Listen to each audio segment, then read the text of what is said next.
Segera download Quran Tadabbur, dia meraih tafsir dalam genggaman Anda. Bulan Ramadan adalah bulan Al-Quran.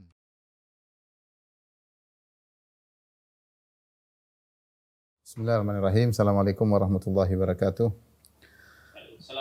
Alhamdulillahi ala ihsani wa syukru lahu ala taufiqihi wa amtinani wa asyhadu an la ilaha illallah wahdahu la syarika lahu ta'ziman li sya'nihi wa asyhadu anna Muhammadan abduhu wa rasuluhu da'ila ridwani. Allahumma salli alaihi wa ala alihi wa ashabihi wa ikhwani. Para jamaah Masjid Asra yang dirahmati Allah Subhanahu wa taala, kita lanjutkan bahasan kita dari kitab Sahih Al-Bukhari, termasuk pada bab Al-Abwab wal Ghalq lil Ka'bah wal Masajid, bab tentang pintu-pintu yang ada di masjid, kemudian gembok untuk Ka'bah dan juga masjid-masjid. Jadi masjid bisa dikunci, masjid bisa ditutup ya kalau ada keperluan, jadi diperbolehkan. Qala Abu Abdullah, berkata Imam Al-Bukhari rahimahullahu taala, wa qala li Abdullah bin Muhammad qala haddatsana Sufyan an Ibnu Jurayj qala li Ibnu Abi Mulaikah ya Abdul Malik law ra'aita masajida Ibni Abbas wa abwabaha. Wahai Abdul Malik, seandainya engkau melihat bagaimana masjid-masjidnya Ibnu Abbas dan pintu-pintunya ya. Artinya masjid-masjid Ibnu Abbas yang sepertinya dulu pernah ada masjid-masjid yang dibangun oleh di zaman Ibnu Abbas atau dengan izin Ibnu Abbas, yang masjid-masjid tersebut ada pintu-pintunya ya, ada pintu-pintunya. Kemudian dia membawakan hadis, qala haddatsana Abu Nu'man wa Qutaibah qala haddatsana Hammad bin Zaid an Ayyub an Nafi' an Ibni Umar anna Nabi sallallahu alaihi wasallam qadima Makkah, bahwasanya Nabi sallallahu alaihi wasallam datang ke kota Mekah.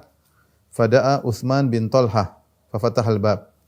Maka Nabi memanggil Utsman bin Talhah. Utsman bin Talhah ini radhiyallahu anhu yang memegang kunci Ka'bah, kunci pintu Ka'bah. Fa fatahal bab, maka dia pun buka pintu Ka'bah. Fadakhala Nabi sallallahu alaihi wasallam, maka Nabi sallallahu alaihi wasallam pun masuk dalam Ka'bah. Wa Bilal, diikuti dengan Bilal, wa Usama bin Zaid, wa Utsman bin Talhah. Jadi Nabi bersama Bilal, Usama bin Zaid dan Utsman bin Talhah. Tsumma aghlaqal baba, kemudian dia pun mengunci pintu dari dalam. Falabitha fihi sa'atan, kemudian Nabi sallallahu alaihi wasallam berdiam dalam masjid beberapa lama, dalam Ka'bah ya. Tsumma kharaju, kemudian mereka keluar semua. Nabi, Usama, Utsman bin Talha, ada Bilal, berempat. Qala Ibnu Umar berkata, fa badartu sa'altu Bilalan. Aku segera menuju ke Bilal, aku bertanya, shalla fihi, apakah Rasulullah SAW tadi di dalam salat? Karena Ibnu Umar di luar tidak tahu. Fa qultu fi ayyi, ya, maka Bilal mengatakan shalla fihi, iya dia salat. Terus di mana salatnya? Qala bainal ustuwanataini, qala Ibnu Umar fa dhahaba alayya an as'alahu kam shalla. Rasulullah SAW salat di antara dua tiang, disebutkan dua tiang, kanan, sebelah kanan ada tiang, sebelah kiri ada tiang, di belakangnya ada tiang tiga ya. Rasulullah salat di antara dua tiang. Kata Ibnu Umar, fa dhahaba alayya an as'alahu kam shalla. Saya lupa untuk nanya berapa rakaat Nabi salat. Karena dia waktu itu ingin tahu Nabi salat atau tidak ya. Ketika dia tanya Nabi salat, tanya di mana salatnya? Menghadap mana? Bilal kasih tahu menghadap sini. Tapi Ibnu Umar lupa untuk bertanya berapa rakaat Nabi sallallahu alaihi wasallam salat ya. Ini hadis tentang bahwasanya masjid-masjid boleh ada pintunya sebagaimana Ka'bah ada pintunya satu ya, maksudnya bagian depan ya. Bahkan Nabi sallallahu alaihi wasallam pernah bercita-cita Ka'bah agar punya dua pintu, baban yadkhulu an-nasu minhu wa baban yakhrujun nasu minhu. Rasulullah sallallahu alaihi wasallam ingin ada dua pintu untuk masuk dan pintu untuk keluar. Tetapi tidak bisa Rasulullah SAW lakukan ya. Akhirnya Ka'bah sampai sekarang masih memiliki satu pintu, dan pintu tersebut dulu datar dekat dengan tanah, tetapi diangkat oleh orang Quraisy ke atas sehingga orang tidak enak saja tinggal masuk keluar masuk, dan ada kuncinya, ada gemboknya, dipegang oleh Utsman bin Talhah ya. Konon wallahu alam bisawab, bahwasanya yang megang sekarang adalah keturunan atau dari kabilah beliau Utsman bin Talhah radhiyallahu taala anhu. Jadi tidak jadi masalah kalau masjid ada pintunya, ada gemboknya, dibuka kalau ada perlunya, ditutup kalau ada perlunya. Ini semua demi kemaslahatan. Kemudian ini juga dalil bahwasanya Nabi SAW sholat dalam Ka'bah. Para ulama sepakat bahwasanya sholat yang dilakukan oleh Nabi adalah sholat sunnah, bukan sholat fardu. Adapun sholat fardu dalam Ka'bah maka ada khilaf di kalangan para ulama. Kenapa khilaf? Karena Allah mengatakan fawalli wajhaka syatral masjidil haram. Kalau kau salat maka arahkan wajahmu ke Masjidil Haram atau arahkan wajahmu ke Ka'bah. Sementara kalau orang dalam Ka'bah dia tidak menghadap Ka'bah tapi dalam Ka'bah. Sehingga kalau untuk salat sunnah tidak jadi masalah. Adapun salat fardu maka ada khilaf. Boleh atau tidak seperti salat dalam Ka'bah, salat di atas Ka'bah, termasuk salat di Hijr yang orang bilang Hijr Ismail ya. Salat situ kan banyak orang rebut-rebut salat ya. Kalau salat sunnah maka dianjurkan. Salat sunnah dianjurkan. Ini dalil bahwasanya dianjurkan seorang salat dalam Ka'bah kalau bisa, kalau enggak cukup salat di Hijr. Di Hijr sudah pernah kita gambarkan di Hijr yang bulatan itu, setengah bulatan antara antara Ka'bah dan Hijr disunahkan salat di situ. Sebagaimana dalam hadis Aisyah radhiyallahu taala anha ingin salat di situ ya. Kata Aisyah, "Kuntu uhibbu an adkhulal bait fa usalli fihi." Aku ingin masuk dalam Ka'bah dan salat dalam Ka'bah. Fa akhadha Rasulullah sallallahu alaihi wasallam biyadi, maka Rasulullah sallallahu pegang tanganku, fa adkhalani fil Hijr. Rasulullah masukkan aku ke Hijr. Rasulullah berkata, "Shalli fil Hijr ya. Idza aradti dukhulal bait, fa inna ma huwa qit'atun minal bait." Kalau kau ingin salat dalam Ka'bah sama saja salat di sini karena Hijr Ismail bagian daripada Ka'bah. Fa inna qaumaki iqtasaru hina banul Ka'bah fa akhrajuhu minal bait. Sungguhnya kaummu dulu orang Quraisy tidak mampu untuk bangun Ka'bah karena mereka tidak punya uang sehingga bagian Hijr ini keluar dari Ka'bah. Ini sudah sering disampaikan tapi tidak apa saya sampaikan lagi. Jadi perhatikan Ka'bah ya.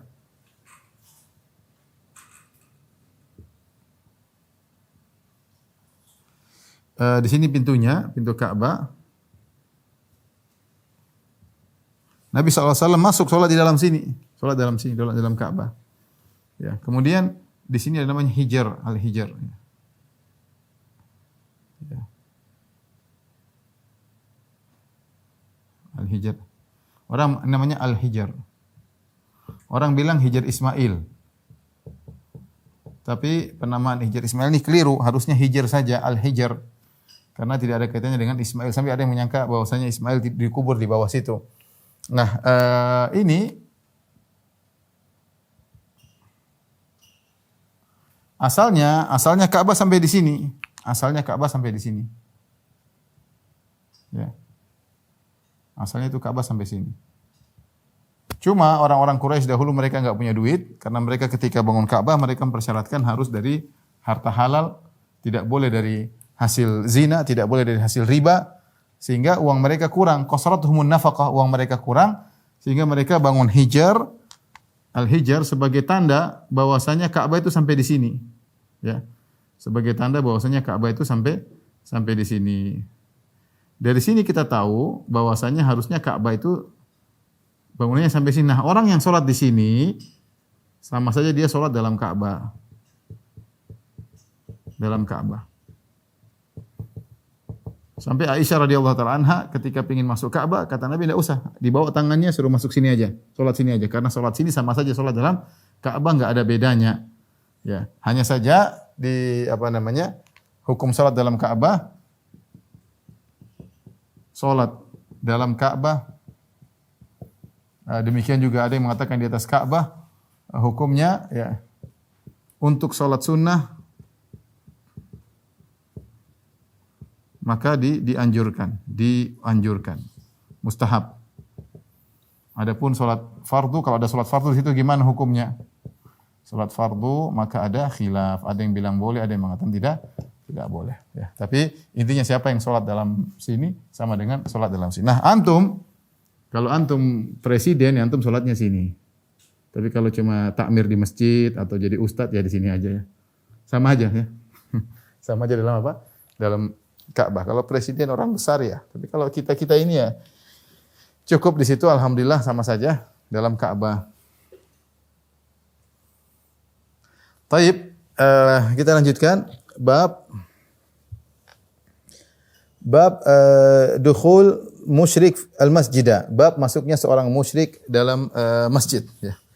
Jadi intinya masjid itu boleh ada pintunya, ada beberapa pintu, boleh dikunci. Kalau ada keperluan tidak ada masalah, ya. Apalagi zaman sekarang kita tahu apa namanya, terkadang ada yang mencuri, ya sebagian orang tidak punya iman, ya, atau iman yang sangat kurang, ya, mencuri alat-alat dalam masjid, ya, kadang-kadang kotak celengan dicuri juga, ya.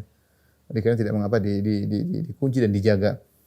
Berikutnya tentang hukum masuknya seorang musyrik dalam masjid.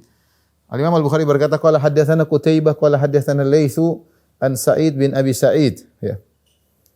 Annahu sami'a Abu Hurairah yaqul, bahwasanya Abu Hurairah radhiyallahu anhu berkata, ba'atha Rasulullah sallallahu alaihi wasallam khailan qibala Najdin. Ini hadis sudah berlalu. Diulang lagi oleh Imam Bukhari bahwasanya Rasulullah SAW mengutus pasukan berkuda ke arah Najd. Najd itu ke arah timur dari kota Madinah, ke arah timurnya, ke arah Riyadh. Faja'at bi rajulin min Bani Hanifah, dan kemudian ternyata pasukan tersebut menangkap seorang dari Bani Hanifah sebagaimana kita jelaskan pada pertemuan lalu. Yuqalu lahu Sumamah bin Utsal, namanya Sumamah bin Utsal. Farabatuhu bisariyatin min sawaril masjid, maka mereka pun mengikat beliau di salah satu tiang di tiang-tiang masjid. Oleh karenanya Imam Bukhari di antara fikihnya, dia sering memotong-motong hadis dan dia ulang-ulang sehingga dia mengambil istimbat dari hadis ini, ada hukum fikih yang diambil. Ya, makanya dikatakan fiqhul Bukhari fi tabwibihi. Imam Bukhari itu fikihnya nampak dari judul-judul bab-babnya, ya. Dan oleh karenanya disebutkan bahwasanya hadis-hadis dalam Sahih Bukhari sekitar 7 ribuan dengan pengulangan. Kalau tambah pengulangan kira-kira 4 ribuan. Tambah pengulangan kira-kira 4 ribuan. Hadis ini sudah berlalu pada pertemuan lalu tentang seorang musyrik masuk dalam masjid dan diikat oleh para sahabat. Ini dalil bahwasanya orang musyrik boleh masuk masjid kalau ada keperluan. Adapun firman Allah Subhanahu wa taala, ya ayyuhalladzina amanu innamal musyrikuuna najasun fala yaqrabul masjidil haram ba'da amim hadza. Wahai orang beriman, sungguhnya orang musyrik itu najis. Maksudnya bukan najis badannya tapi najis akidahnya. Ya, karena orang musyrik tidak najis secara badannya. Oleh karenanya lelaki muslim boleh menikah dengan wanita kitabiyah, wanita ahlul kitab, baik Nasrani maupun Yahudi. Kalau zatnya badannya najis, tentu kita tidak boleh berhubungan dengan mereka kalau sudah terjadi pernikahan. Dan ternyata boleh tidur bareng, boleh berhubungan, boleh digauli, ya. Punya anak dari mereka, ini hukumnya boleh. Laki muslim menikah dengan wanita Nasrani atau wanita Yahudiyah. Ini menunjukkan bahwasanya orang musyrikin najis akidahnya, bukan badannya. Seandainya kalau orang musyrik najis, Sumamah bin Utsal najis, maka tidak mungkin najis dibiarkan dalam masjid. Buktinya Nabi malah mengikat, para sahabat malah mengikat dia dalam masjid dan biarkan dalam masjid selama 3 hari. Berarti menunjukkan dia tidak najis secara zatnya tetapi akidahnya. Jadi firman Allah Subhanahu wa taala, innamal musyrikuuna innal musyrikuuna najasun fala yaqrabul masjidil haram. Sesungguhnya orang musyrik itu najis, maksudnya najis akidahnya. Oleh karenanya boleh orang musyrik masuk dalam masjid. Tentunya ada khilaf di kalangan para ulama. Ada yang mengatakan tidak boleh sama sekali, ada yang mengatakan boleh secara mutlak, ada yang mengatakan dengan terperinci. Intinya kalau ada perlu dan tidak ada penghinaan terhadap masjid, maka tidak apa masuk masjid. Tidak apa-apa masuk masjid, ya. Seperti orang kafir masuk masjid untuk melihat masjid, pengin tahu. Orang kafir masuk masjid untuk melihat kegiatan ibadah kaum muslimin, ya. Ini boleh, ya. Ini boleh. Pengin lihat bagaimana masjid. Kadang sebagian mereka foto-foto untuk memberitahukan kepada mungkin kalau pulang ke negeri mereka, inilah tempat ibadah orang Islam seperti ini. Intinya kalau ada maslahat tidak jadi masalah. Atau orang kafir masuk masjid untuk perbaiki masjid, perbaiki tiang-tiang, untuk ngecat, untuk apa, boleh. Tidak jadi masalah karena memang diperbolehkan dan dicontohkan di zaman Nabi sallallahu alaihi wasallam, ya. Di sebagian tempat di luar negeri seperti yang saya tahu, seperti di Oman ada Masjid Sultan Qaboos, kemudian juga di di beberapa tempat di Oman, kemudian Masjid Sultan Qaboos, kemudian di Qatar Masjid Syekh Muhammad bin Abdul Wahab, kemudian masjid-masjid besar, masjid utama mereka. Kemudian juga seperti di Abu Dhabi, ya, ada Masjid Syekh siapa saya lupa, masjid gede. Saking indahnya sampai orang kafir sering ke situ. Orang kafir sampai ke situ jadi seperti jadi wisata, tapi mereka dipakaikan dipakaikan jilbab, kalau mau masuk boleh dipakaikan jilbab atau masuk sehingga mereka lihat-lihat, lihat ornamen-ornamennya ya. Wallah alam ya. Kalau hukum asalnya memang meskipun itu boleh, tapi hendaknya masjid tidak sampai jadi sesuatu yang dihinakan. Artinya kalau ada wanita kafir mau masuk masjid pun harus disuruh pakai jilbab, pakai yang rapi. Dan itu disediakan, di sebagian itu disediakan jilbab sehingga mereka masuk disuruh pakai jilbab, baru kemudian ada guide-nya mengantar menjelaskan tentang masjid itu fungsinya apa dan macam-macamnya. Dan itu mudah-mudahan ada faedahnya. Seperti juga waktu kejadian baru-baru di ada penembakan di mana? Selandia Baru ya. Orang Islam ditembakin di dalam masjid ketika masjid sebelum salat Jumat. Setelah itu banyak orang-orang kafir yang ingin tahu tentang Islam.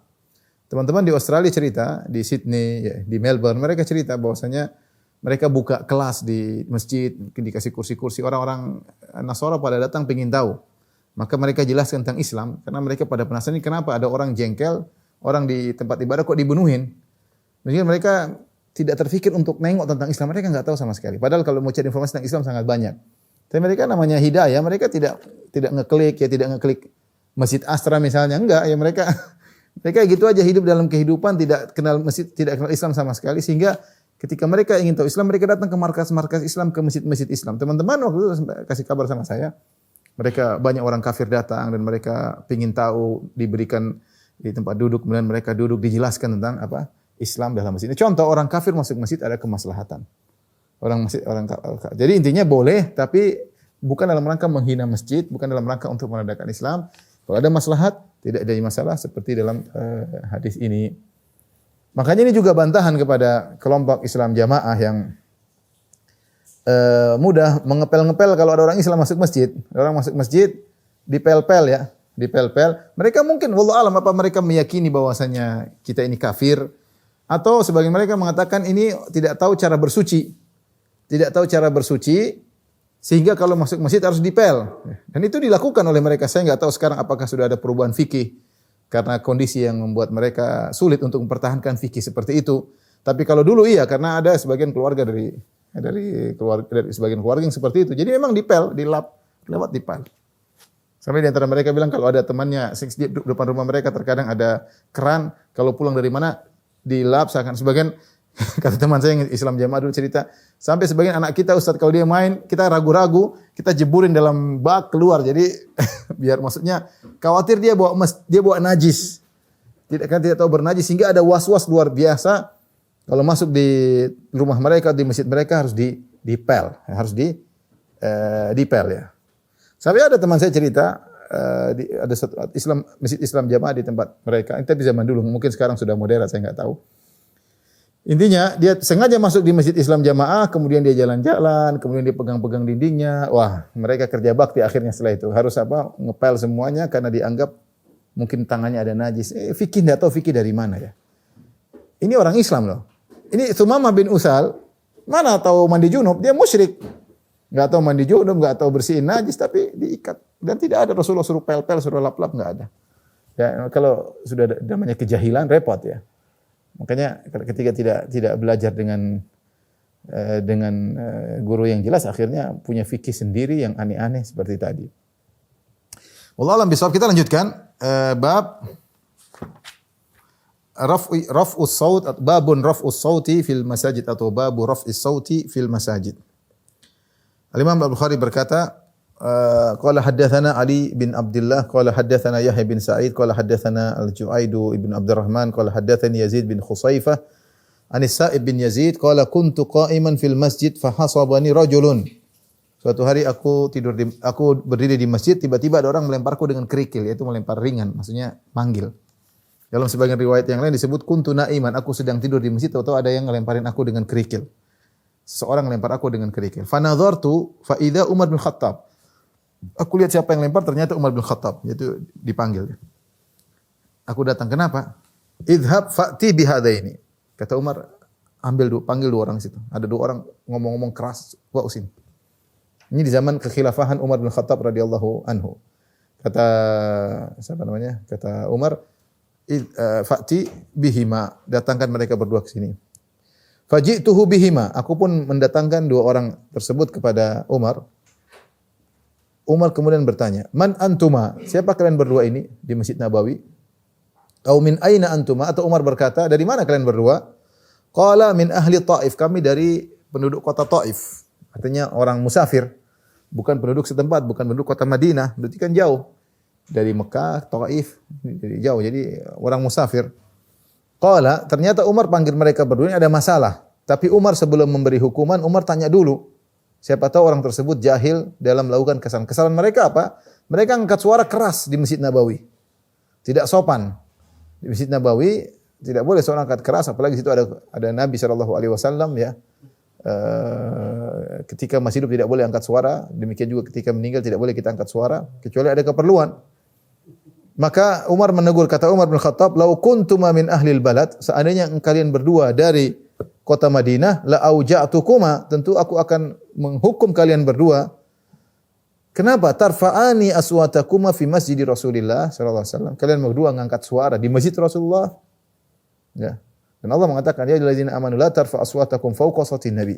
Wahai orang beriman, jangan angkat suara kalian di atas suara Nabi.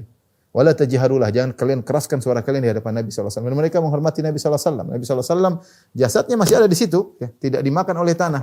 Dan mereka tidak suka kalau ada orang angkat suara di Masjid Nabawi. Masjid tarfa'ani aswatakuma. Kalian berani angkat suara kalian fi masjid Rasulullah sallallahu alaihi wasallam? Jangan. Tapi Umar tidak memberi hukuman, kenapa? Karena mereka orang jauh, tidak ngerti ada peraturan di Masjid Nabawi. Makanya Umar sebelum beri hukum, Umar tanya dulu, "Min aina antum?" Dari mana kalian? Kata mereka, "Min ahli Taif." Kalau gitu enggak jadi dihukum. "Lau kuntum min ahli balad la auja'tukuma." Kalau seandainya kalian dari penduduk kota Madinah, kalian sengaja seperti itu, aku akan menghukum kalian berdua. Ini dalil bahwasanya tidak boleh angkat suara di Masjid Rasulullah sallallahu alaihi wasallam. Dan secara umum, masjid secara umum kita harus beradab. Tidak boleh kita angkat suara kecuali ada keperluan. Ya. Kemudian Al-Imam Al-Bukhari membawakan hadis berikutnya yang menunjukkan bolehnya angkat suara dalam masjid. Bolehnya angkat suara dalam masjid. Beliau berkata,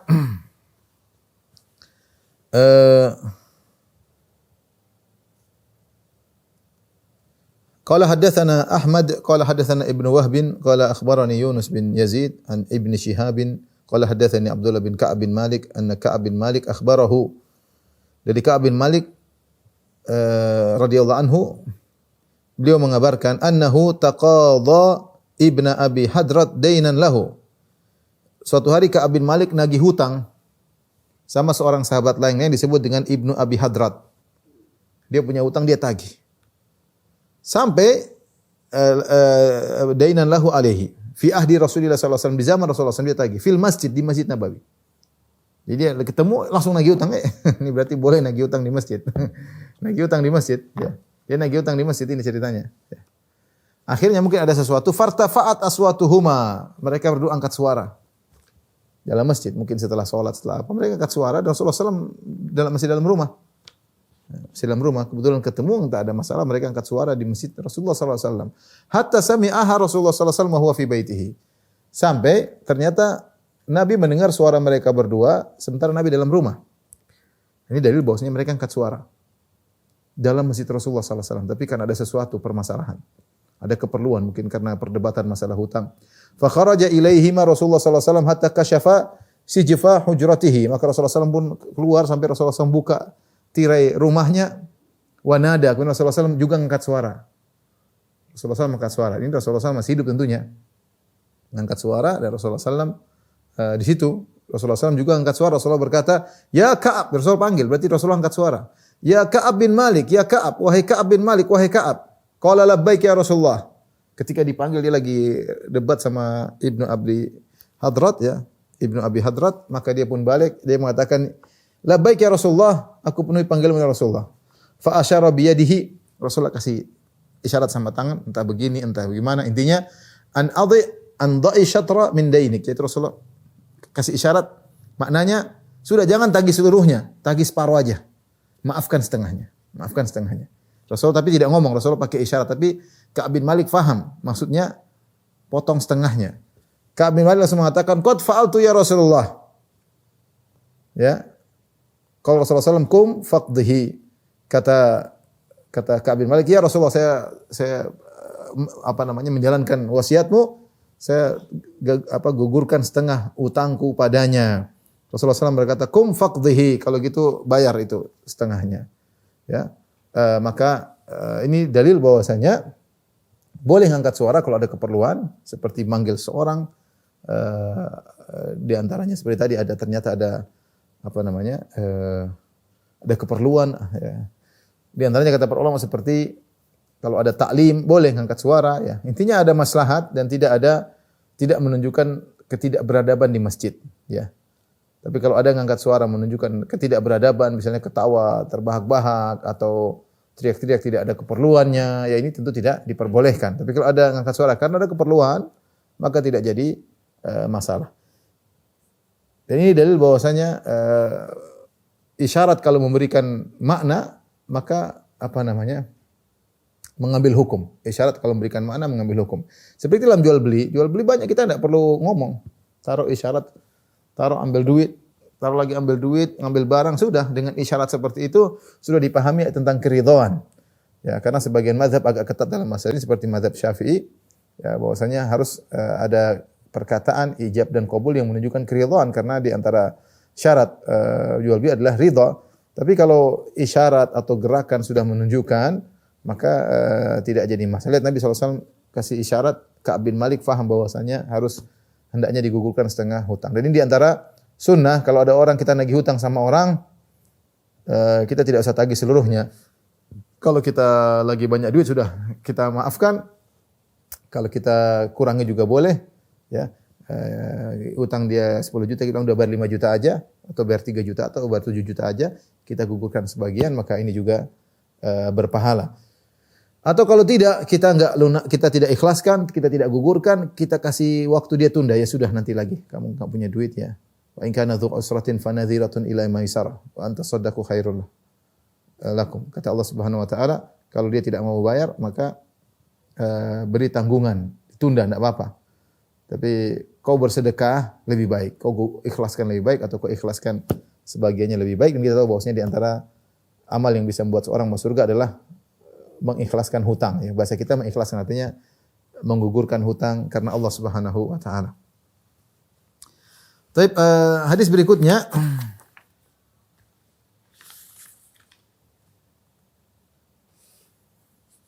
Syekh Utsaimin rahimahullahu taala ketika membahas tentang hadis ini dia mengatakan perkataan labbaik, kami penuhi panggilanmu, ini bukan hanya diucapkan ketika hajian saja ya. Ini bahasa Arab menunjukkan tawadhu. Kalau dipanggil labbaik artinya ya. Kalau bahasa Jawa mungkin dalam ya, sangat lembut, labbaik ya. Kalau biasanya bilang sama orang tua, sama mungkin majikan, sama bos, labbaik ya. Makanya itulah yang digunakan dalam talbiyah, labbaik Allahumma labbaik. Jadi labbaik itu adalah makna seorang mengatakan iya tapi dengan semangat. Bukan dengan kejengkelan. Maksudnya iya tapi dengan semangat untuk memenuhi panggilan. Itu dalam bahasa Arab diungkapkan dengan labbaik. Selain menunjukkan tawadhu, perendahan dan juga menunjukkan semangat, maka digunakan kata labbaik. Kalau biasa na'am, na'am. Tapi kalau labbaik itu maknanya. Makanya ketika seorang haji atau labbaik Allahumma labbaik la syarika lak labbaik, dia menggunakan kata labbaik menunjukkan dia aku penuhi panggilanmu ya Allah, aku penuhi panggilanmu, tapi dia mengucapkan dengan semangat. Artinya dia melakukan ibadah tersebut dengan semangat karena dia bertalbiyah. Makanya Ka'ab bin Malik ketika dipanggil, "Ya Ka'ab," dia mengatakan labbaik. Yaitu iya tapi dengan semangat untuk mendengar titah atau perintah atau wejangan dari Rasulullah sallallahu alaihi wasallam. Jadi talbiyah bukan cuma untuk masalah ihram saja ya. Dan Nabi sallallahu alaihi wasallam ya sendiri mengucapkan labbaik di antaranya ketika melihat suatu perkara yang menakjubkan Nabi. Nabi mengatakan labbaik innal aishul akhirah ya. Ini faedah yang disampaikan oleh Syekh Utsaimin dalam banyak bukunya, dalam syarah Bukhari dia sebutkan, dalam syarah Riyadhus Shalihin dia sebutkan. Sepertinya dia ulang-ulang faedah ini. Padahal saya tahu hadis ini, setahu saya berkaitan dengan ketika Nabi sallallahu alaihi wasallam sedang menggali parit di Khandaq. Ketika ada sekitar 10.000 pasukan akan menyerang kota Madinah, maka Nabi menggali parit di Khandaq dalam perang dengan para sahabat. Ketika itu musim dingin, musim kelaparan, mereka tidak punya makanan, ya. Kemudian tubuh Nabi penuh dengan tanah, para sahabat juga penuh dengan tanah, sampai Nabi mengingatkan batu di perutnya karena kelaparan. Dalam kondisi demikian Nabi mengatakan labbaik innal aisha aishul akhirah. Ya Allah, sungguhnya kehidupan yang sungguhnya kehidupan apa? Akhirat. Ya. Maka Syekh Utsaimin mengatakan kita mengucapkan hal ini untuk ingat akhirat. Seorang dalam kondisi susah, sebagaimana Nabi dia ucapkan hal tersebut. Mungkin lagi susah, lagi sulit, lagi ini, bilang labbaik la aisha illa aishul akhirah. Ya Allah, sungguhnya tidak ada kehidupan yang sungguhnya kehidupan akhirat. Kehidupan yang sulit ini hanya sebentar, cuma di dunia. Ini cuma di dunia. Ya, maka sabar. Demikian juga kata Syekh Utsaimin rahimahullah, kalau Anda melihat perkara yang menakjubkan, lagi lihat orang punya mobil mewah, lagi lihat orang punya rumah mewah, lagi lihat orang punya HP mewah misalnya, lagi lihat ibu-ibu, mungkin lihat ibu-ibu yang lain punya baju yang mewah, ibu lihat ibu-ibu yang lain punya tas yang mewah, ucapkan ini, labbaik la aisha illa aishul akhirah. Ya Allah, aku penuhi panggilanmu ya Allah. Tidak ada kehidupan yang sungguhnya kehidupan akhirat. Ini tas mewah, mobil mewah, ini sebentar. Sebentar. Kehidupan yang sungguhnya kehidupan apa? Akhirat. Dengan ucapan ini labbaik Allahumma labbaik la aisha illa aishul akhirah, membuat kita tenteram. Kalau kita susah kita ucapkan, kita sadar hidup cuma sementara. Kalau kita lihat orang kemewahan, kita jadi tidak hasad kepada mereka, kita tahu kita hasad pada perkara yang akan kita tinggalkan. Ya. Ini seorang sering lupa, maka tidak mengapa dia ingatkan dirinya dengan mengatakan labbaik innal aisha aishul akhirah. Kehidupan sungguhnya adalah kehidupan akhirat. Ya, sebagaimana Nabi ketika menggali khandak parit dalam kondisi sulit, Nabi mengatakan labbaik Allahumma la aisha illa aishal akhirah farhamil ansara wal muhajirah. Bab berikutnya babu al-hilaq wal julusi fil masjid. Bab berhalaqah-halaqah dan duduk di masjid. Boleh enggak berhalaqah-halaqah dan boleh enggak duduk di masjid? Boleh duduk berhalaqah, lingkaran-lingkaran, boleh ya. Duduk sendiri-sendiri juga boleh ya. Jadi boleh duduk di masjid. Imam Bukhari berkata qala haddatsana Musaddad. Imam Bukhari rahimahullah berkata qala haddatsana Musaddad qala haddatsana Bishr bin Mufaddal an Ubaidillah an Nafi' an Ibni Umar qala sa'ala rajulun an-nabiy sallallahu alaihi wasallam huwa 'alal mimbar. Ada seorang lelaki bertanya kepada Nabi sallallahu alaihi wasallam dan Nabi sedang di atas mimbar. Laki tersebut berkata, "Ma tara fi sholatil lail?" Bagaimana menurut engkau tentang salat malam wahai Rasulullah? Rasulullah SAW berkata, "Masna masna, salat malam itu 2 rakaat. Fa idza khasyiya ahadukum subha, jika salah seorang dari kalian takut azan subuh, shalla wahidatan fa autarat lahu ma shalla, maka salatlah 1 rakaat sebagai witir penutup dari salat yang telah lalu sebelumnya." Wa innahu kana yaqul, dan Rasulullah juga berkata, "Ij'alu akhira salatikum bil laili witran, fa inna Nabi sallallahu alaihi wasallam amara bihi." Jadikanlah salat malam kalian penghujungnya adalah salat witir. Karena Nabi sallallahu alaihi wasallam merintahkan untuk menjadikan salat penutup salat malam adalah salat witir. Apa sisi pendalilan sini? Babnya tentang bab berhalaqah-halaqah. Tapi hadisnya tidak menyinggung akan hal tersebut secara lafal, tapi para ulama mengatakan maknanya demikian. Karena Nabi ketika di mimbar, tentu para sahabat sedang duduk mengitari Nabi, berhalaqah, mengitari Nabi sallallahu alaihi wasallam, sehingga hadis ini secara mengisyaratkan, meskipun tidak terlafalkan, tapi mengisyaratkan bahwasanya para sahabat sedang duduk dan kebiasaan mereka adalah berhalaqah mengitari Nabi sallallahu alaihi wasallam meskipun Nabi di atas mimbar. Dalam riwayat yang lain dari Ibnu Umar radhiyallahu taala anhuma anna rajulan ja'a ila Nabi sallallahu alaihi wasallam wa huwa yakhthub. Ada seorang datang kepada Nabi sallallahu alaihi wasallam dalam kondisi Rasulullah sedang berkhutbah. Qala kaifa salatul lail? Wahai Rasulullah, bagaimana salat malam? Faqala masna masna fa idza khashita subha, kata Nabi salat malam itu 2 rakaat. Jika engkau takut subuh, ya, maka salatlah fa autir bi wahidatin tutiru ma qad shalla. Berwitirlah 1 rakaat sebagai penutup apa yang telah kau ma qad shallaita, yang telah kau salat sebelumnya. Ini dalil di luar daripada pembahasan berhalaqah di masjid. Intinya salat witir diusahakan menjadi salat penutup, ya. Tapi boleh seorang kalau sudah salat witir kemudian dia bangun, dia ingin salat, silakan 2 rakaat, tapi jangan witir 2 kali. Jangan 2 rakaat, cukup witir sekali, ya. Tapi kalau dia mampu menjadikan witir yang terakhir itu yang terbaik. Fa inna Rasulullah SAW amara bihi. Rasulullah SAW merintahkan untuk menjadikan salat witir sebagai penutup. Nah, kalau kita salat, sudah salat malam 2 rakaat, ternyata 5 menit lagi azan subuh, ya sudah, witir 1 rakaat. Sebagai penutup, tutiru sebagai witir salat terakhir dari apa yang telah lalu. 1 rakaat, karena kita khawatir kita salat azan subuh. Bahkan sebagian ulama seperti saya pernah dengar langsung dari Syekh Abdul Karim Al-Khudair, salah seorang anggota Lajnah Daimah di Arab Saudi, dia berkata, kalau ada seorang dia niat 3 rakaat. Kemudian dia tahu sebentar lagi azan atau kemudian dia sudah mulai mendengar suara azan, maka dia 1 rakaat saja. Dia rubah niat enggak apa-apa, jadi 3 menjadi 1 ya, agar dia selesai salat witir sebelum azan subuh. Qala Al-Walid Ibnu Katsir, qala haddatsani Ubaidullah bin Abdullah anna Ibnu Umar haddatsahum, bahwasanya Ibnu Umar meriwayatkan kepada mereka anna rajulan nada Nabi sallallahu alaihi wasallam wa huwa fil masjid, bahwasanya seorang laki memanggil Nabi dan Nabi sedang di masjid. Hadis berikutnya, qala haddatsana Abdullah bin Yusuf qala akhbarana Malik an Ishaq bin Abdullah bin Abi Talha anna Aba Murrah Maula Aqil bin Abi Talib akhbarahu an Abi Waqid Al-Laitsi qala, dari Abu Waqid Al-Laitsi radhiyallahu anhu, beliau berkata, bainama Rasulullah sallallahu fil masjid, ketika Rasulullah sallallahu sedang di masjid, ini Rasulullah sallallahu duduk di masjid, fa aqbala thalathatu nafarin, tiba-tiba datang 3 orang masuk ke masjid. Fa aqbala ithnani ila Rasulillah sallallahu alaihi wasallam wa dhahaba wahid, yang 2 masuk, yang 1 pulang. Fa amma ahaduhuma fara'a furjatan fajalasa, adapun yang 1 dia lihat ada celah, dia pun masuk, dia duduk celah tersebut. Wa amal akhar fajalasa khalfahum, yang 1 duduk di belakang, dia tidak masuk. Ada longgar tapi dia tidak masuk, dia tetap di belakang. Falamma faragha Rasulullah sallam, tatkala Rasulullah sallam selesai dari ceramahnya, Rasulullah berkata, ala ukhbirukum anis thalatha, maka aku kabarkan kepada kalian tentang 3 orang yang tadi masuk belakangan. Amma ahaduhum awa ila Allah fa awahu Allah, adapun salah satunya maka dia bernaung kepada Allah, maka Allah pun menaunginya. Siapa? Itu orang yang maju ke depan, masuk di furjah, masuk di kerenggangan. Ini dalil bahwasanya seorang kalau menuntut ilmu berusaha dekat dengan sumber ilmu, jangan jauh-jauh, ya. Sebagian orang hobinya nyandar di belakang, ya. Kalau bisa sandarannya dimajuin, maju ke depan, tapi intinya sunnahnya di dekat, ya. Karena orang ini ketika dia datang, dia lihat renggang, dia masuk, dia duduk di bagian renggang tersebut.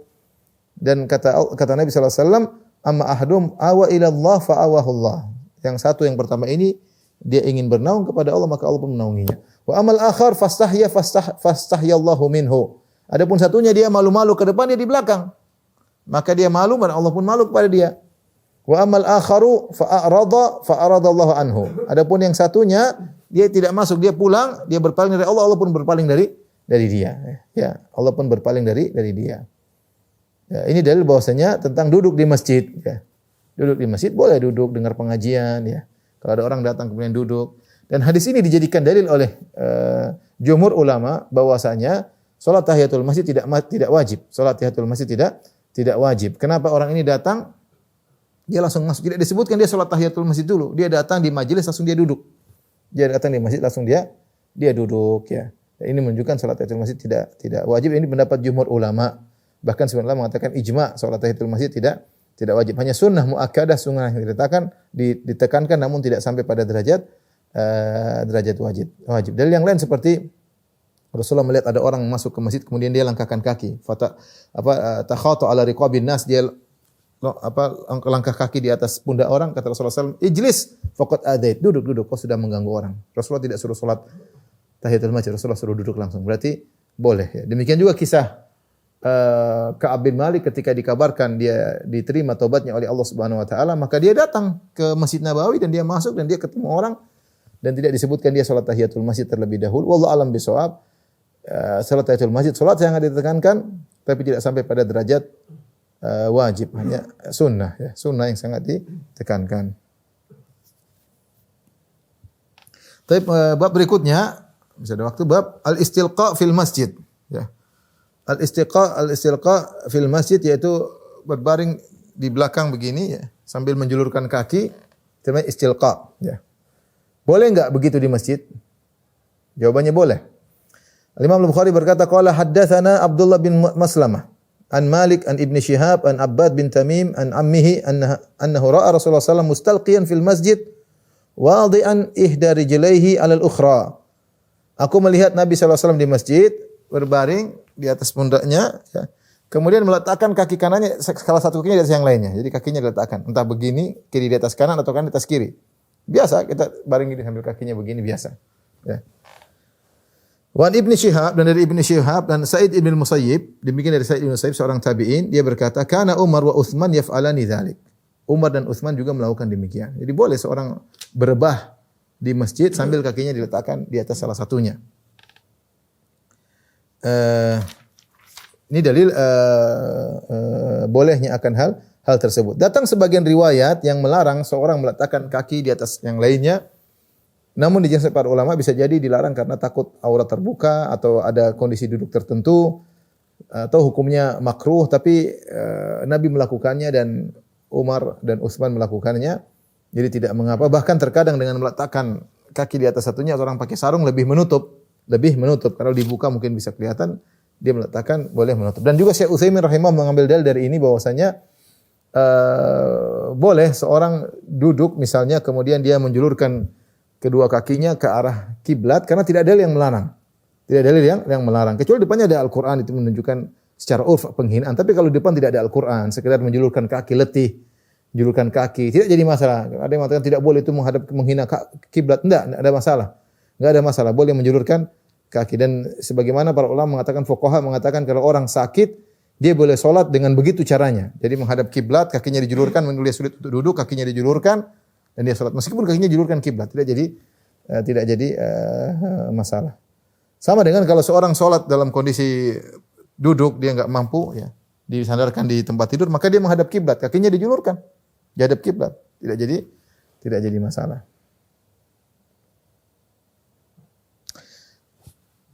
Tapi mungkin kita bahas hadis yang terakhir bab al-masjid yakunu fi tariq min ghairi dhararin bin nas.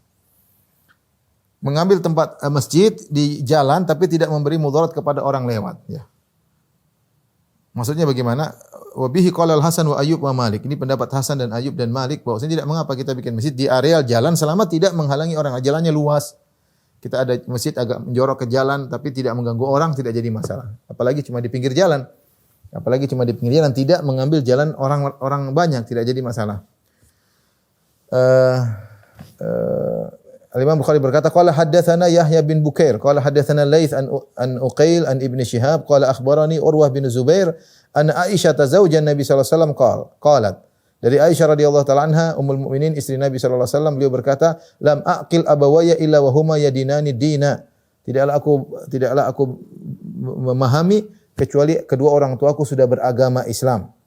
Walam yamurru alaina, jadi Abu Bakar masuk Islam sejak awal, demikian juga ibunya Aisyah itu Ummu Ruman juga masuk Islam sejak awal. Jadi Aisyah mengatakan saya tidak paham kecuali saya sudah dapati kedua orang tuaku dalam kondisi Islam.